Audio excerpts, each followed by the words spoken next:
Kami sudah menyelesaikan pada hari ini sebanyak 10.039 spesimen selesai diperiksa. Namun masih ada 6.525 yang sekarang sedang kita verifikasi dengan laboratorium, dengan rumah sakit yang mengirim, dan seterusnya. Dan beberapa sedang dalam proses untuk pemeriksaan. 10.000 sudah diselesaikan, 6.000 masih dalam proses. Total yang sudah kita periksa akumulasinya adalah 333.415 spesimen, baik menggunakan real-time PCR maupun menggunakan tes cepat molekuler. Saudara-saudara, dari hasil pemeriksaan tersebut sudah terkonfirmasi sebanyak 467 positif COVID-19. Sehingga angkanya menjadi 26.940 orang. Kenaikan ini tentunya adalah gambaran keseluruhan dari negara kita.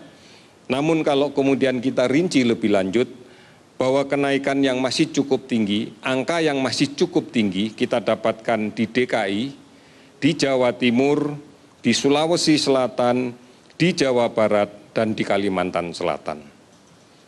Hari ini 15 provinsi yang tidak ada laporan kasus positif. Oleh karena itu, saudara-saudara sekalian, kita masih akan terus berupaya semaksimal mungkin pada provinsi-provinsi yang sekarang masih tinggi angkanya untuk bisa kita tekan, tentunya berbasis pada bagaimana masyarakat merubah perilakunya. Kemudian kasus sembuh 329 orang dinyatakan sembuh dan lepas dari perawatan, sehingga totalnya menjadi 7.637 orang. Meninggal 28 orang, sehingga total menjadi 1.641 orang. Sudah 416 kabupaten kota yang terdampak di 34 provinsi. Masih juga dilakukan pemantauan di seluruh provinsi terhadap 48.358 orang ODP.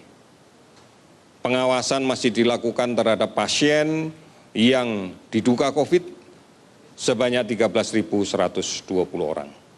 Saudara-saudara, mari kembali lagi kita cermati data-data ini sebagai sesuatu yang bisa kita gambarkan bahwa proses penularan masih terjadi di beberapa tempat.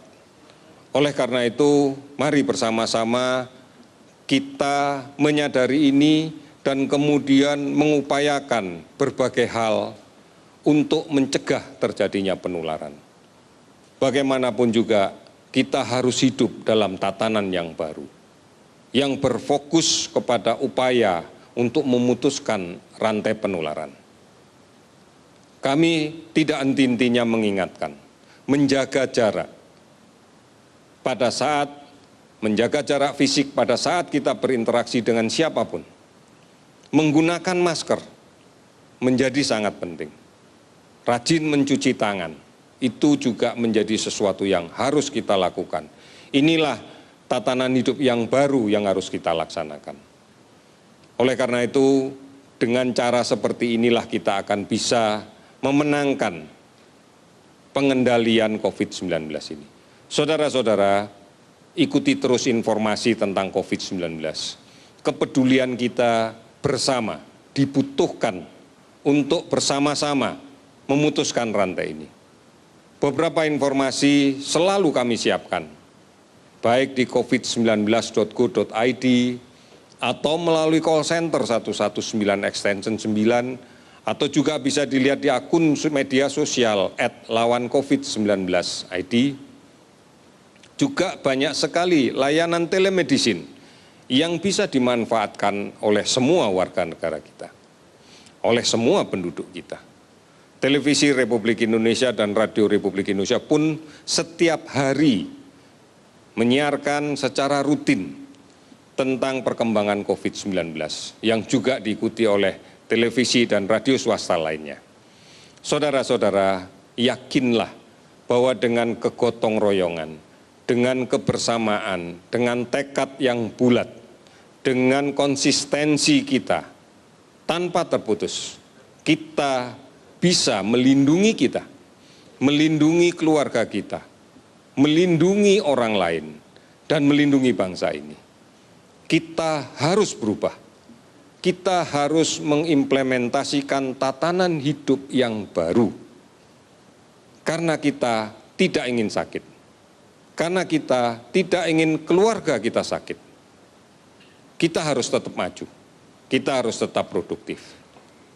Inilah yang menjadi pesan kita bersama dan komitmen kita bersama. Kita bisa. Indonesia pasti bisa. Terima kasih. Selamat sore.